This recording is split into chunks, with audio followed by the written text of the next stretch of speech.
दोस्तों आज इस दुनिया के 8 बिलियन लोग अगर जिंदा है तो सिर्फ और सिर्फ इस एक शख्स की वजह से। जी हाँ, इस शख्स का नाम है फ्रिट्ज हैबर। लेकिन इसी शख्स की वजह से लाखों नहीं बल्कि करोड़ों लोगों की जानें गई।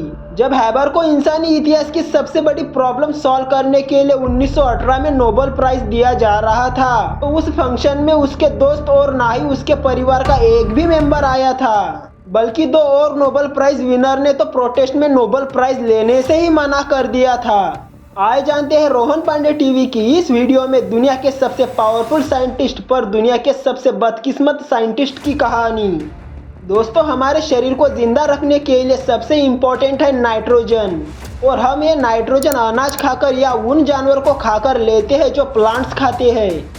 अब नाइट्रोजन की सबसे बड़ी प्रॉब्लम यह है कि अगर हमारी ज़मीन पर बार बार खेती की जाए तो ये नाइट्रोजन हमारी खेती से धीरे धीरे खत्म होती जाती है, और फिर एक वक्त ऐसा आता है कि हमारी ज़मीन पर कोई पेड़ या पौधा उग नहीं सकता। और ऐसा ही हुआ था हमारी दुनिया में 19वीं सदी में। तब दुनिया की पॉपुलेशन ज़बरदस्त स्पीड से बढ़ रही थी और ज़मीन में मौजूद नाइट्रोजन की सप्लाई खत्म होती जा रही थी। तब 1898 में मशहूर केमिस्ट विलियम क्रूक्स ने यह प्रिडिक्ट किया कि जमीन में मौजूद कम होती नाइट्रोजन का हल ना निकाला जाए तो अगले 30 सालों में दुनिया की 80% आबादी भूख से मर जाएगी। क्रूक्स के मुताबिक इस प्रॉब्लम का हल सिर्फ और सिर्फ एक केमिस्ट ही निकाल सकता है। फिर पूरी दुनिया के साइंटिस्ट लग गए इस प्रॉब्लम का हल निकालने में। कुछ केमिस्ट हवा में मौजूद नाइट्रोजन निकालने की कोशिश में लग गए तो कुछ केमिस्ट आर्टिफिशियल नाइट्रोजन बनाने में लग गए। लेकिन कई सालों की कोशिश करने के बाद भी कोई साइंटिस्ट इस प्रॉब्लम का हल नहीं निकाल सका। लेकिन इस प्रॉब्लम का हल फाइनली कोई निकालने वाला था। जर्मनी में मौजूद एक 36 साल का साइंटिस्ट फ्रिट्ज हैबर की इस प्रॉब्लम में दिलचस्पी पैदा हो गई। हैबर उस वक्त एक यूनिवर्सिटी में टीचर की नौकरी करता था। इस प्रॉब्लम का हल निकालने के लिए फ्रिट्ज के अंदर एक आग सी लग गई और अगले 5 साल इस प्रॉब्लम का हल निकालने की कोशिश करता रहा। उसका आइडिया ये था कि अगर हाइड्रोजन और नाइट्रोजन को बहुत ज़्यादा हीट पर प्रेशर दिया जाए तो नाइट्रोजन के एटम्स डिवाइडेड हो जाएंगे। इसी एक्सपेरिमेंट पर मार्च 1909 में हैबर अपनी लैब में काम कर रहा था कि उसने लैब का टेम्परेचर 500 डिग्री तक पहुंचा दिया। और फिर जो हुआ उसकी सालों से दुनिया के तमाम साइंटिस्ट को तलाश थी।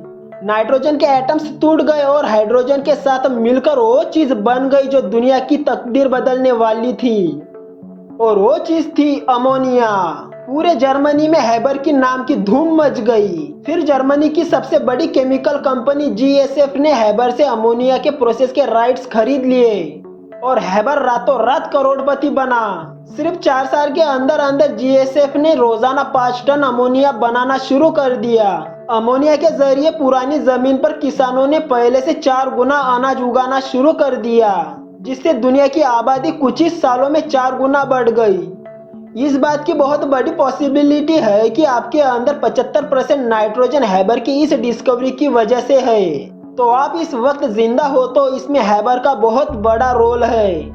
हैबर अब मशहूर होने लगा था। अल्बर्ट आइंस्टाइन जैसे मशहूर साइंटिस्टों के साथ उसका उठना बैठना था। लेकिन यहीं पर इस कहानी में वो मोड़ आने वाला था जिसने हैबर को दुनिया का सबसे नापसंदीदा शख्स बना दिया, और उसकी वजह है वर्ल्ड वॉर 1। वो अपनी कंट्री जर्मनी को कुछ ऐसा बनाकर देना चाहता था जिससे जर्मनी जल्द से जल्द ये जंग जीत जाए, और ये मौका उसे बहुत जल्द मिला भी। वर्ल्ड वॉर 1 शुरू होने के सिर्फ कुछ महीनों के अंदर अंदर जर्मनी का गन पाउडर खत्म होने लगा और ऐसा लग रहा था कि अब जर्मनी ये जंग हार जाएगा। लेकिन ये हार हैबर को मंजूर नहीं थी। दूसरी तरफ हैबर इस करोड़ों लोगों की जान बचाने वाले अमोनिया के बारे में कुछ और भी जानता था। अमोनियम नाइट्रेट एक जबरदस्त फर्टिलाइजर होने के साथ साथ ये एक बहुत खतरनाक बारूद भी है। उसने अमोनिया और डिफरेंट केमिकल्स को कंबाइन करके खतरनाक क्लोरीन नाम का गैस बना डाला, क्योंकि वो इस जंग को जल्द से जल्द खत्म कर देना चाहता था और इसके लिए वो किसी भी हद तक जाने के लिए तैयार था। 22 अप्रैल की शाम 6 बजे जर्मन सोल्जर ने 5000 क्लोरीन गैस के सिलेंडर एलाइड सोल्जर की तरफ करके खोल दिए। कुछ ही सेकंडों में गैस पूरे मैदान में फैल गई और दुश्मन सोल्जर यानी कि एलाइड सोल्जर तड़प तड़प कर मर गए। यह इतनी तकलीफदायक मौत थी कि उसे देखकर जर्मन सोल्जर भी कांप उठे। उस दिन 5000 एलाइड सोल्जर मारे गए। इस काम के लिए हैबर को कैप्टन की रैंक दे दी गई। उसके अगले हफ्ते हैबर अपने कमरे में सो रहा था तो अचानक उसे गोली चलने की आवाज सुनाई दी। उसने बाहर आकर देखा तो उसकी बीवी खुदकुशी कर चुकी थी। वो इस बात को हजम नहीं कर सकी कि उसका पति हजारों लोगों का कातिल है, लेकिन हैबर को उसकी बीवी के सुसाइड करने से ज्यादा कोई फर्क नहीं पड़ा और उसने केमिकल वेपन्स पर काम और तेज कर दिया। और 1915 आते आते वो अपनी फैक्ट्री में 1500 वर्कर्स और 250 से ज्यादा साइंटिस्ट हायर कर चुका था, जो उन्हें नेक्स्ट केमिकल वेपन्स बनाने में मदद कर रहे थे।